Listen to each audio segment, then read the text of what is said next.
Faut-il désespérer de la Côte d'Ivoire? En Côte d'Ivoire, l'histoire a une fâcheuse tendance à se répéter. Alassane Ouattara, Henri Konan Bédié, Laurent Gbagbo. 27 ans après la mort d'Houphouët, les mêmes protagonistes continuent de s'affronter et le pays tout entier paraît revenu à la case départ.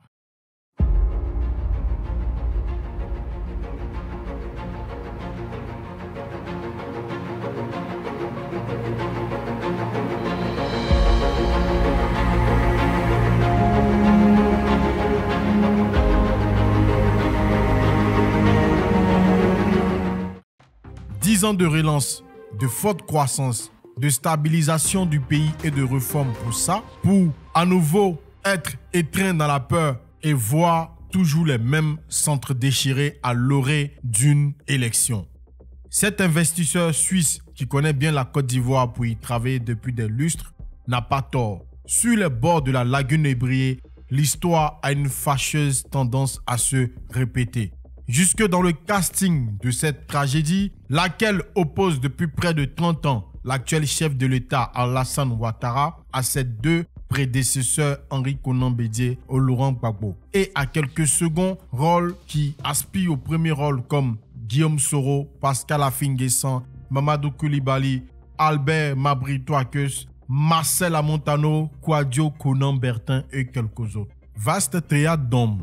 Inextricable écheveau d'ego hanté par la haine, la rancune, à force d'alliances éphémères et souvent contre nature, des trahisons et des humiliations répétées.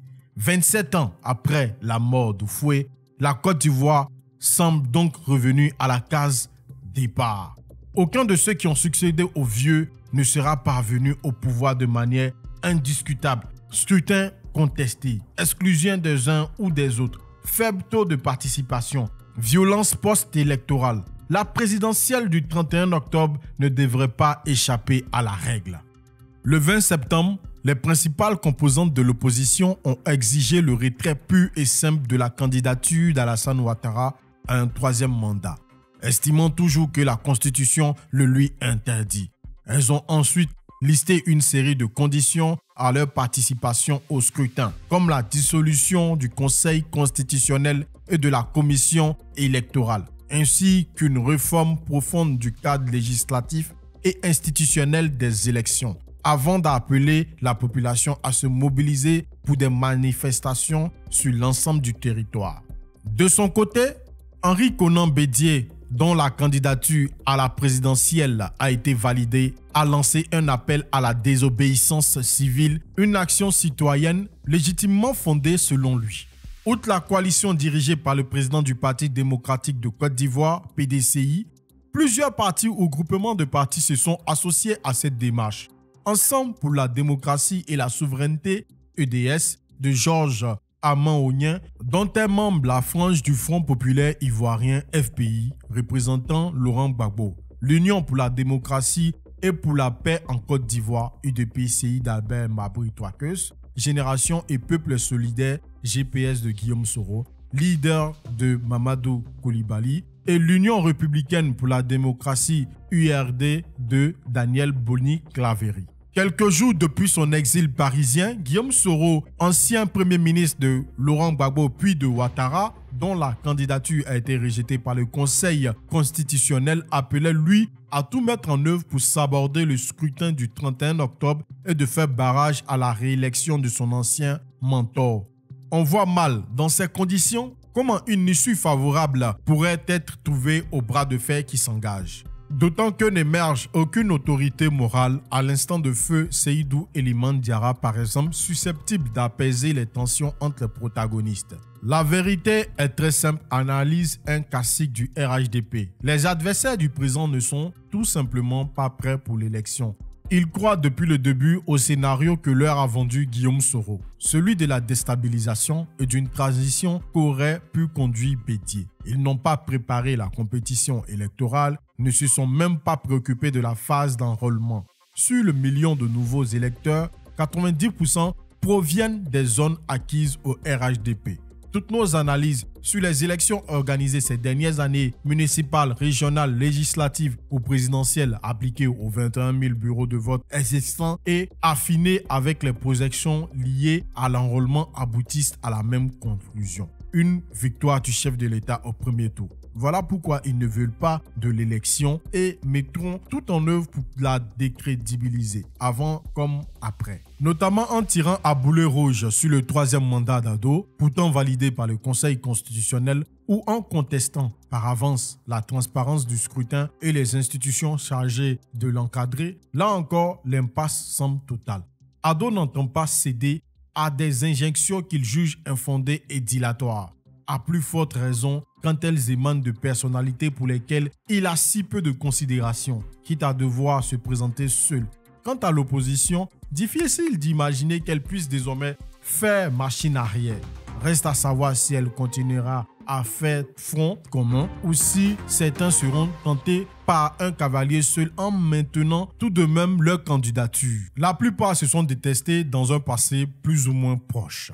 Alassane Ouattara s'est résolu à concourir alors qu'il avait bel et bien préparé son retrait et organisé sa succession. Car le décès du dauphin désigné Amadou Gon Coulibaly à 4 semaines du dépôt de candidature et à 1 semaine de l'opération des parrainages indispensables ne laissait aucune autre option exempte de risque de tension majeure, y compris dans son propre camp. Ce que nous a expliqué l'un de ses très proches, comment trouver un candidat qui fasse l'unanimité en si peu de temps.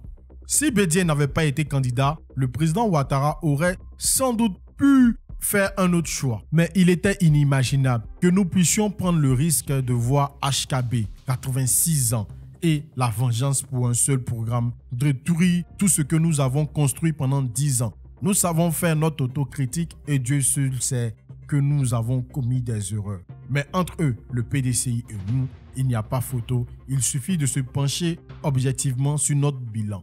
Et notre interlocuteur de poursuivre. Gérer un État, on sait faire. Mais il y a tellement de feux à éteindre, de nœuds à dénouer sur le plan politique. Amadou, qui le connaissait tous, aurait pu réussir sur ce plan. Mais pas un Patrick Hachi ou un Ahmed Bakayoko, guère préparé à cela. Dans un RHDP trop jeune, où la mayonnaise est seulement en train de prendre, il n'y avait donc guère d'autre choix raisonnable que la candidature du président Ouattara, quel qu'en soit le coût en matière d'image. La Côte d'Ivoire de 2020 reste donc l'otage d'une classe politique qui ne parvient pas à se régénérer et des comptes que cette dernière s'échine à vouloir solder. Comment éviter le pire? La seule solution, croit savoir l'ancien premier ministre de Gbagbo et candidat du FPI Pascal Affi-N'Guessan, c'est d'écarter définitivement les 3 ténors, quitte à décaler le scrutin pour leur laisser le temps de s'organiser. Nous payons depuis près de 30 ans cette guerre qu'ils mènent pour la succession d'Oufoué. Il faut tourner cette page une fois pour toutes. Construire enfin notre vie politique sur des idées et en se tenant à équidistance de l'ethnie, de la religion ou de la région. Nous sommes tous condamnés à vivre ensemble, à trouver le moyen de gérer ce pays de concert. Avec eux en course, c'est hélas impossible. Peut-être, mais ce scénario, lequel aurait pu voir le jour si la limite d'âge, jadis fixée à 75 ans, n'avait pas sauté en 2016, ne semble guère plus probable qu'une salvatrice intervention divine en faveur d'une large réconciliation politique. Reste donc à miser sur la sagesse des Ivoiriens qui n'ont à l'évidence guère envie de renouer avec les démons du passé et d'être à nouveau manipulés au nom des viles ambitions de leur grand quelqu'un. Bref, puisse la politique politicienne continuer de se jouer dans les villas cossues de cocodis entre chiens et loups et ne plus jamais déborder dans la rue.